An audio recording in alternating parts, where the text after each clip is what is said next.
Welcome to the Live Big podcast, where real estate expert Nick Paynes shows you that everyone can build wealth through real estate investing.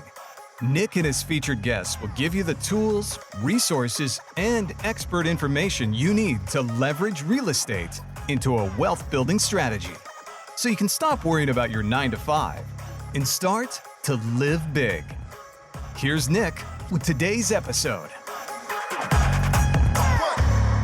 Welcome back, everyone, to the Live Big podcast. We got Black Yeti here again. Well, actually, we got all of us here today. Charlie had another excuse, and so we brought Charlie with us today. Okay. For those of you who are watching on YouTube, you can see. But he's with us here today. We're going to sit him right here between us, and you can be part of our conversation. So thanks, Charlie, for being here. Really appreciate your dedication. Matt, thank you. Absolutely. Appreciate it. What's going on, man? Just checking out real estate deals and hoping stuff doesn't break. Yeah. It seems like a daily worry, maybe. I don't know. Yeah. What about you? Yeah, pretty much same thing. Just getting the year going, and ready for some nice weather. Play some golf here. I'm excited. Absolutely. So, yeah. But cool. Well, today's topic. This one's perfect for you guys. Like, I really wish Charlie was here in person because I feel like he'd have some good input on this one. But today's topic is all you guys, not me. So the topic is fall in love with the numbers, not the property, which is perfect because you guys buy some absolute dumpster fires. Like, they're probably our favorite. Yeah, like some of the properties that you guys buy are just atrocious. And so, I think Matt's going to have a lot to talk about on this one, a lot to say on this one, because I break this rule all the time. So, and the reason I break this rule is because I don't care as much about the ROI as I care about. Oh no, Charlie just went down. I don't care as much about the ROI as I do just like the ease of management, because I manage my own properties and because I have a job outside of managing my properties. Mm-hmm. That is incredibly important for me. So I have a mentality that is, and I actually encourage this mentality with my clients that are buying rental properties too, which is find the nicest property you can find in the area that you want to be in for the money that you're willing to spend. And then it's turnkey. It's easy. You get in there, you put a tenant in, and you're good. I think there's something to be said for that, for sure. Yeah. Having a nice property is always a good thing. Yeah. The difference is I buy them nice. You just make them nice. Yep. Yeah. So there is something to be said about, having nice property, but you can increase your ROI significantly by taking on the headache, or you being the one to, make it the nice property. So, like I said, that mentality for me has definitely decreased I don't want to say decreased my ROI, but my ROI is significantly less than, a lot of the projects that you guys have done. So, I think let's talk about it. Let's talk about, just kind of that concept, and what are the characteristics that you look for when you're buying a property? So I think in the end goal, we're kind of looking for the same thing. We want a nice property in a good area that can meet some metrics on cash flow and has some upside. We want to build in as much appreciation or as much equity in the property as possible. So we're looking at, we don't want to pay for that new property that's new and nice and turnkey, because then, you're done. You got to stop, you got to wait, you got to rebuild up your capital. So our goal is just to be able to pull our capital back out and then go do it again, pull the capital back out and do it again and again and again. Right. And so that's more the goal is, and that doesn't account obviously like saving money, selling a property, saving cash flow, any of the other things to save up money for more down payments. It's just being able to recycle the same money. So that's the big goal, is being able to recycle the same money to use to buy more houses. So that's like basically the BRRRR model, right? It's exactly yep. Buy, renovate, rent, refinance, repeat. Exactly. Right. And what it allows you to do, like you said, is when you refinance, you get, a big chunk of that money back out so you can go do it again. So it takes a little bit more effort on your behalf, takes a little bit more holding costs because you're not going to have a tenant right away paying rent. You're going to have a 2-month rehab or a 6-week rehab or something like that. And obviously you take on any problems that come up, right? Like if there's a plumbing issue, like the previous owners didn't take care of that, you're gonna take care of that. So, but you get a better deal on the front end, which means potentially less cash in on the purchase. I think overall more cash in because your down payment maybe a little bit less because the overall cost of the property is less, but then you're 30, 40, 50 into rehab. So you might be initially more into the deal, but then the goal is that you really increase the value of that property and do a cash out refinance, and then you can get a majority of that back. Exactly. Yeah. So it kind of goes in waves. Like you said, it's less money up front potentially. And a lot of times we'll buy, properties that aren't financeable. So, there's no flooring. So a traditional buyer can't go get a loan with Wells Fargo. Right. So we go, with hard money lenders or private money and buy the property that way where on a typical investment property, you're putting 20% down for a single family. If you're doing multi-unit, it's 25%. So instead of doing 20 to 25% down, we might be able to do 10% down. So we have less of a down payment in that regard. We're buying something that's not nice, so it's cheaper. But then we have all the rehab money that we're going to put into it. So at the end of the day, we probably have more money in until we refinance. Right. Yeah. So, and that's kind of, having that upfront capital is important.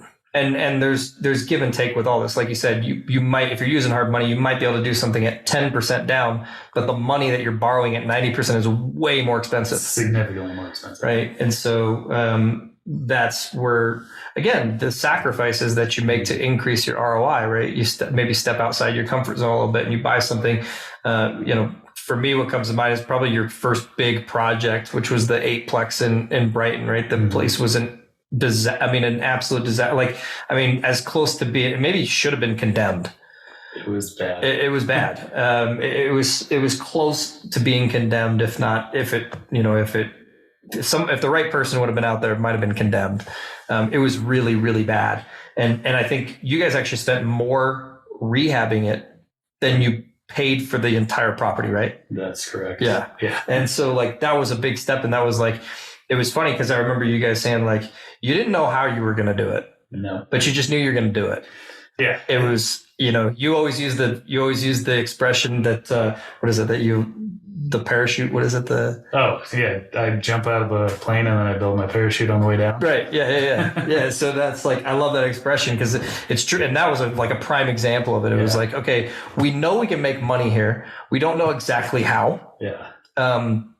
But at the back end, that thing ended up being an absolute unicorn of a property. Mm-hmm. And now it's a monster cash flow property for you, right? It does great. It does great, right? So, in fact, that's one of, to get into one of the other topics for today, that one for sure adheres to what we call the infinite cash flow model. Mm-hmm. Okay. So the infinite cash flow model is an interesting kind of idea because, essentially, if you were to sit down and truly calculate your returns on a property like this, they're infinite.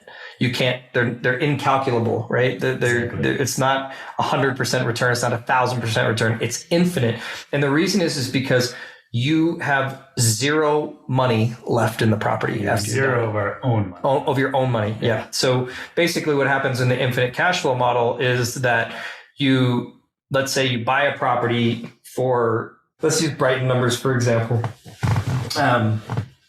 So buy the property for $450,000. Okay.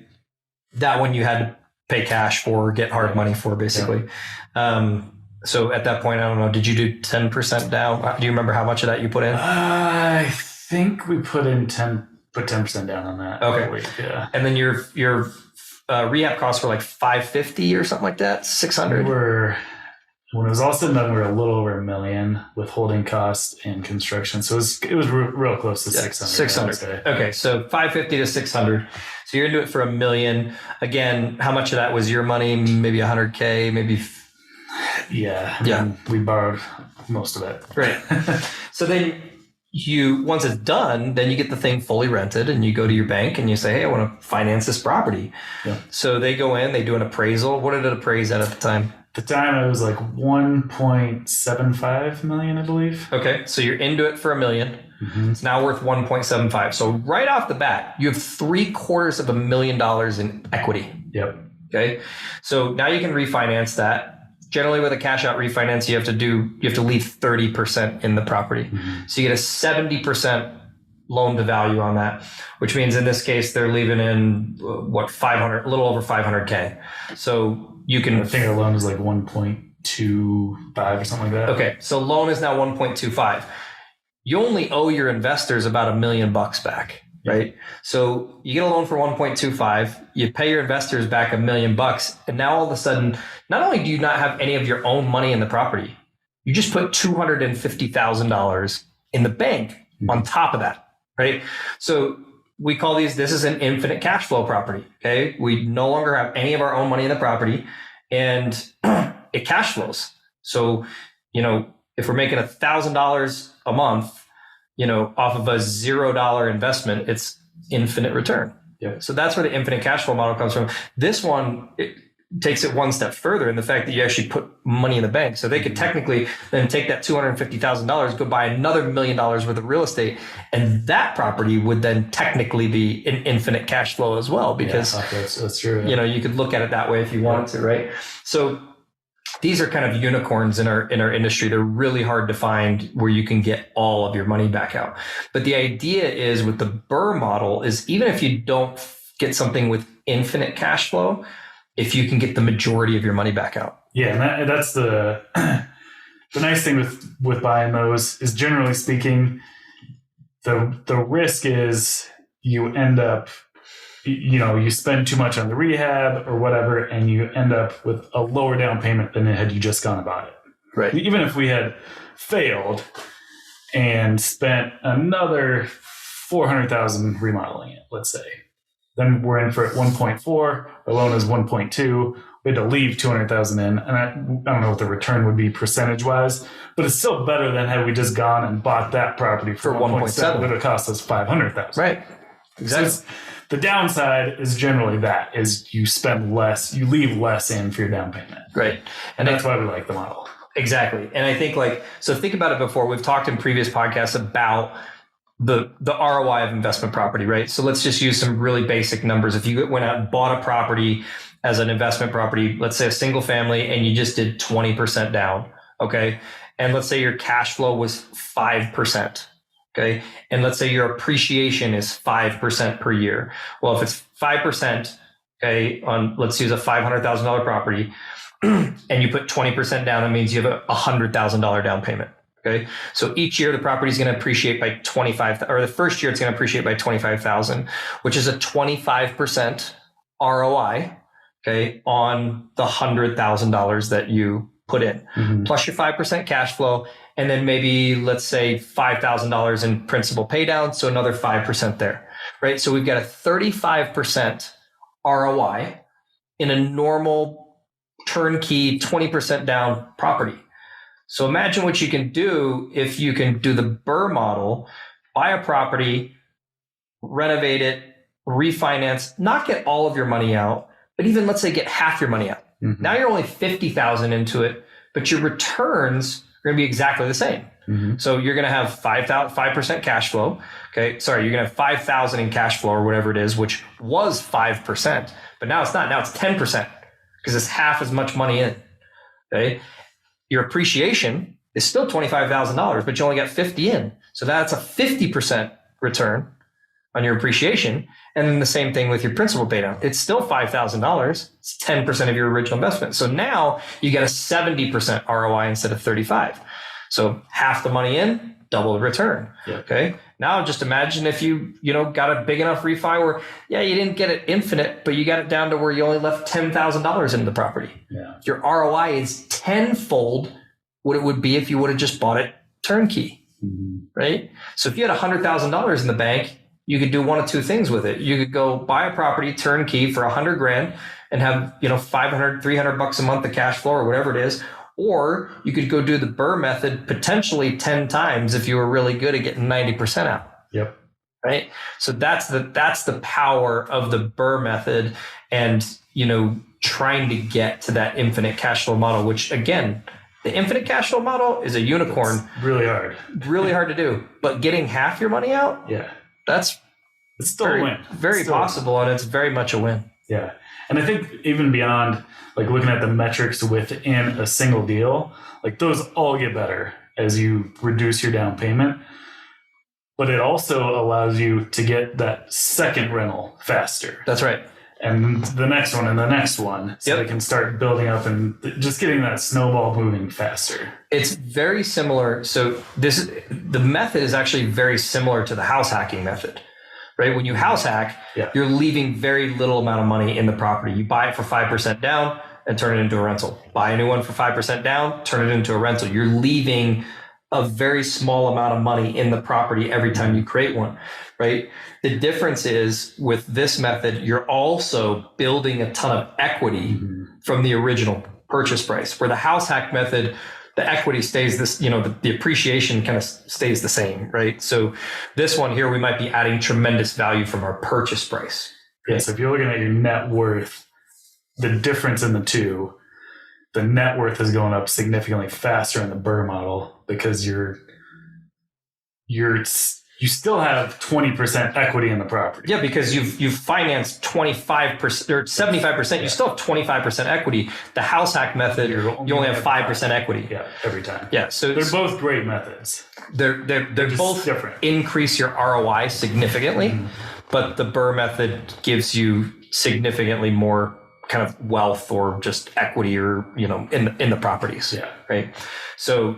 But from a return standpoint, they're very similar. So when we talk about house hacking or we talk about the BRRRR method, the idea is put as little amount of money in the property as possible, thus increasing your ROI. Because it doesn't matter if you put 5% down, 20% down, or you pay 100%, buy it outright in cash, your appreciation is the same. Yep.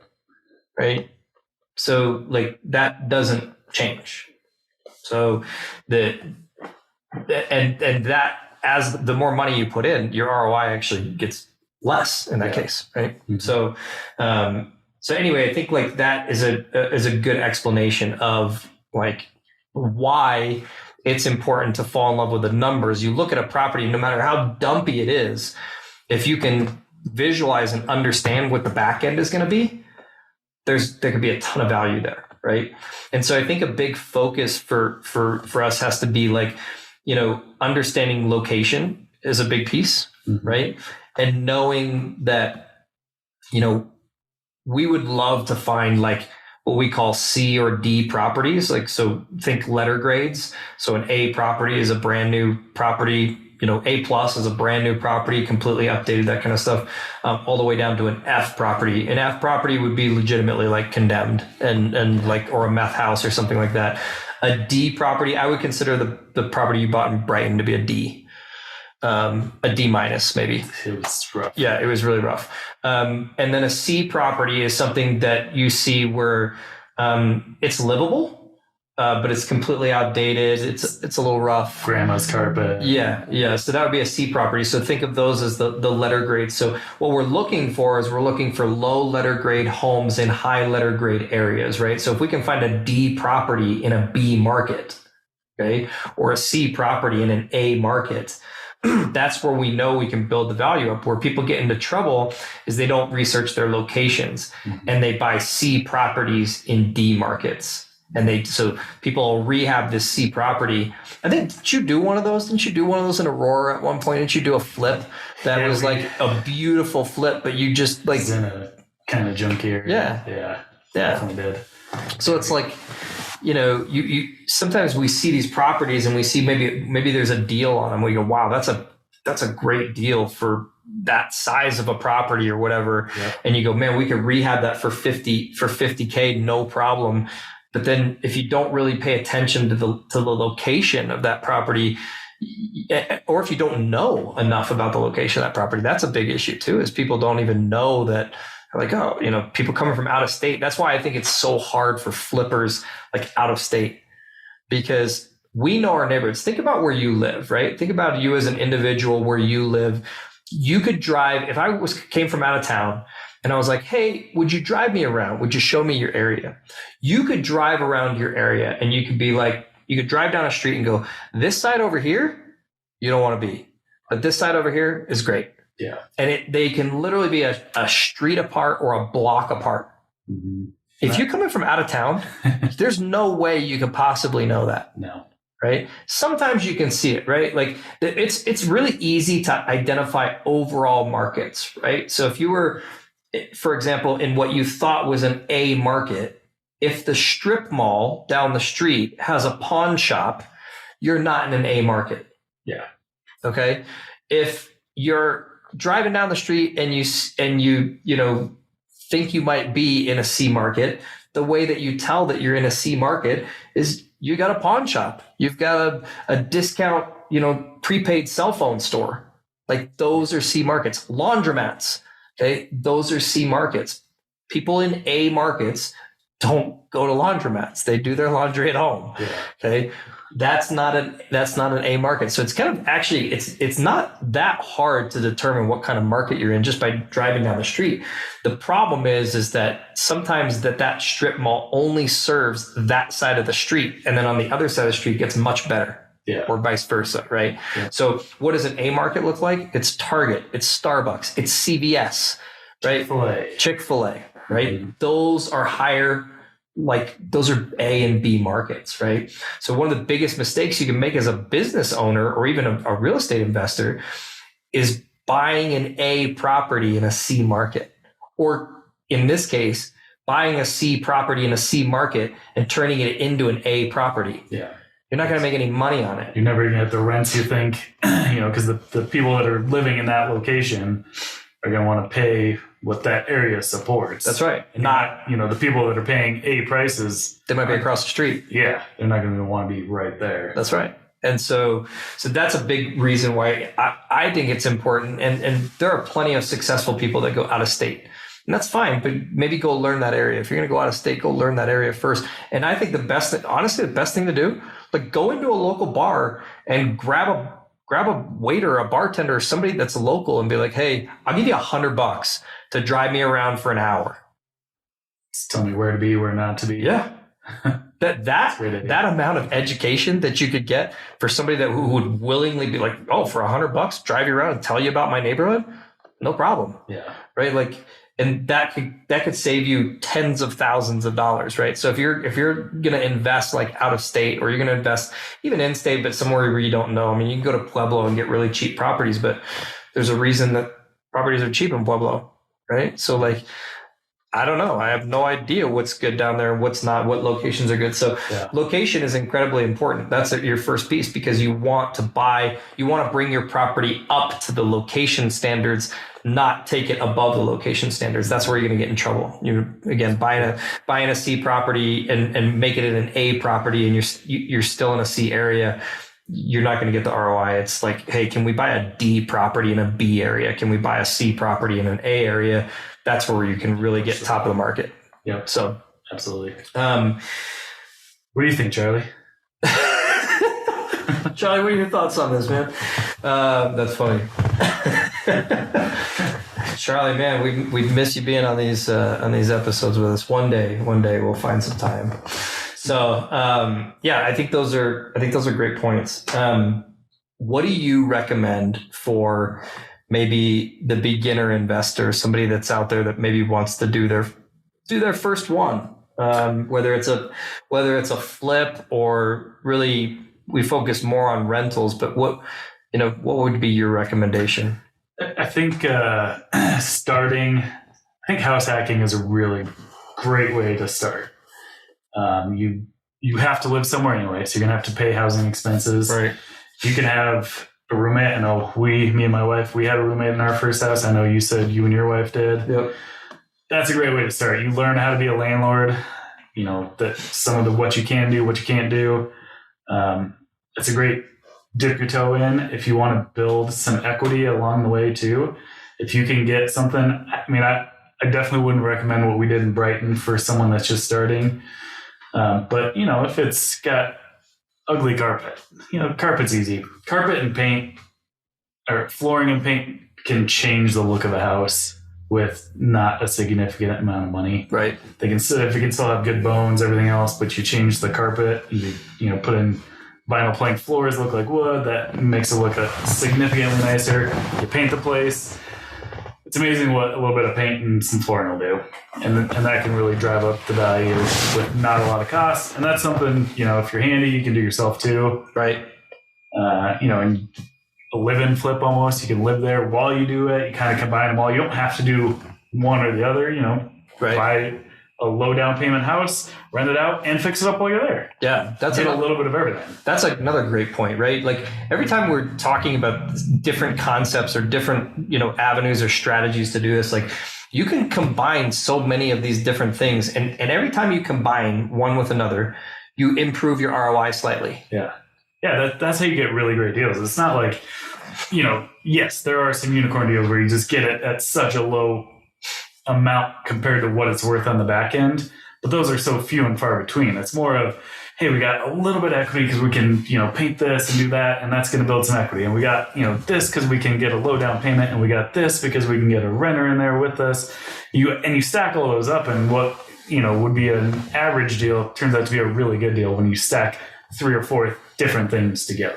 100%. And I think the other piece to that, it's one of the ways that I run my real estate business, right? It's especially when I'm working with investors, right? It's always, look, if I can negotiate the deal, right?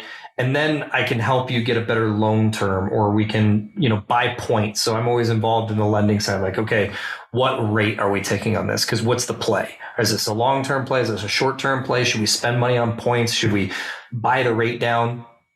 Those things are so important because my argument is always, if I can change your ROI from 6% annualized to 7% annualized, it doesn't seem like much, but that's a huge difference, right? So first of all, we have to understand that going from 6 to 7, that's like an 18% gain. Okay, 18% gain on. So so going from 6 to 7%, that's 18% more, not 1%. It's 18% more, right? So if you have 4 apples and go to 5 apples, that's a 25% increase in the amount of apples you have, right? Yep. So many people don't calculate that the right way. They go, oh, well, 6%, 7%, what's the difference, right? Like when they're calculating, well, I make 7% return in the stock market. I'm like, well, what if I can get you 8? Or what if I can get you 10? Well, it's only 3% more. No, that's like 40% more, right?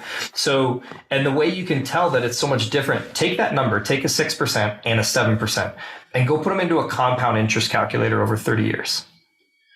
Okay. Or over 40 years or whatever number you want. Yeah. Watch what the difference is between a 6% return and a 7% return.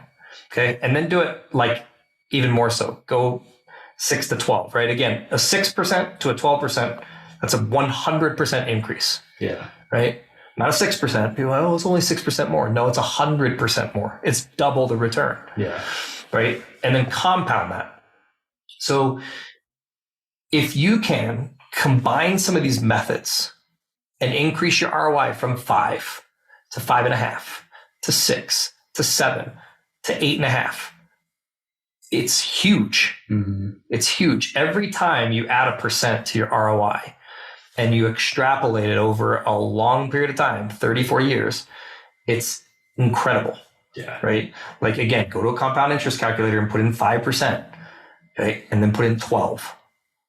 Yeah, it'll be significantly different. Over 30, 40 years, okay, the 5% will make you comfortable. You'll probably be a millionaire by the time you retire at 34 years. Okay. At 12%, you'll be an 8-figure millionaire on your way to a 9-figure millionaire. Easily $30, $40 million. Jeez. It's crazy. That is crazy. It's crazy to think about, right? Yeah. But it's because people are thinking about, it's only 6% more. No, it's not. It's like 100% more. It's 120% more, right? Yeah. So if we can manipulate those things, right? And that's why I say from our side, when I'm like, hey, if I can get you a little better deal on the property when I'm negotiating the contract, and we can get the seller to pay a buy down for your rate and take you from, again, let's say a 6% mortgage rate, pardon me, or let's make a 5% mortgage rate down to a 4% mortgage rate. That's not a 1% reduction in mortgage rate. That's a 20% reduction in your cost. Yeah. Right. So your mortgage payment will be reduced by 20% by reducing your mortgage rate from 5 to 4. Right. Sometimes for some people, it's like a hard concept to conceptualize that. They're like, wait, 1% difference is actually 20. But if you think about it in the apples standpoint, I think that's a good way to explain it, right? Like if you have 4 apples or if you have 5 apples and now you have 4, you lost 20% of your apples, right? So if you have 2 apples and now you have 1, you lost 50% of your apples, not 1. Yeah. Right. You lost 1 apple that was 50% of what you had. Right. So anyway, compounding these different ways to increase or improve ROI can be really, really significant, especially when we've already showed you how, like, we're not just increasing it by like 1 or 2%. No. Yeah. We're going from we're doubling our ROI, going from, say, an investment property to house hacking, where we instead of putting 20% down, we put 5% down. There, we just quadrupled our ROI. Okay. Now you house hack a property that needs to also be rehabbed, and you rehab that property, and then you do a cash out refinance. You get all your money back. Now it's an infinite return. Now it's an infinite return. And we were saying, it's interesting. We almost have to backtrack on what we said, that the infinite cash flow model is a unicorn. It's very difficult to do. It's not if you house hack it. That's true. That might be the way to go. If you go buy properties that you're willing to live in kind of a crappy property or a construction zone for 6 months. Yeah, there's sacrifices. If you're going to make that sacrifice, I'm telling you, like, you can get all your money back out and then go do it again. And you could do that every single year. Yep. And all you would ever have to do is save your first down payment of 5%. You'd never have to save any more money. Yeah. The only thing that would potentially be an issue is that when you moved out and rented it, it would potentially be negative cash flow because you wouldn't have enough. The loan would be too big to offset, but it would be slight. It would be a couple $100 a month. But if you built enough equity to get 20% on the refinance. That's true. If you got 20% on the refinance, I was saying get 5% on the refinance as an owner occupied. Gotcha. So you're not, well, then you probably don't even need to refinance. Well, you do have to refinance to redo it. Yeah. You have to refinance at some point. Yeah. And therein lies some problems in itself. Like you're only going to be able to refinance to a certain LTV, but it's possible to do. Yeah. The idea is the sacrifices that you have to live in a construction zone. And then again, the next piece to increase your ROI, you do the work.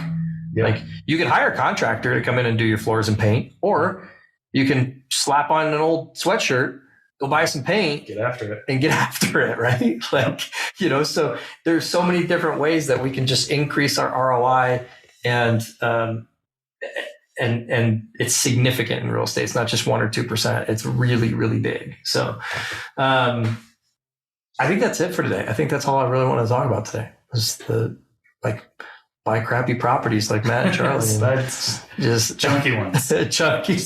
See a junky house. That's the one you want. The junky ones. So the reason we like those though is, we know we're going to improve them. And buying a slightly nice, we're just paying more to rip something out. If we know we're going to rip stuff out, we want to get the lowest price possible. That's right. And redo it so we have a nice new place. And then we don't have to worry about it because everything's new. And the truth of the matter is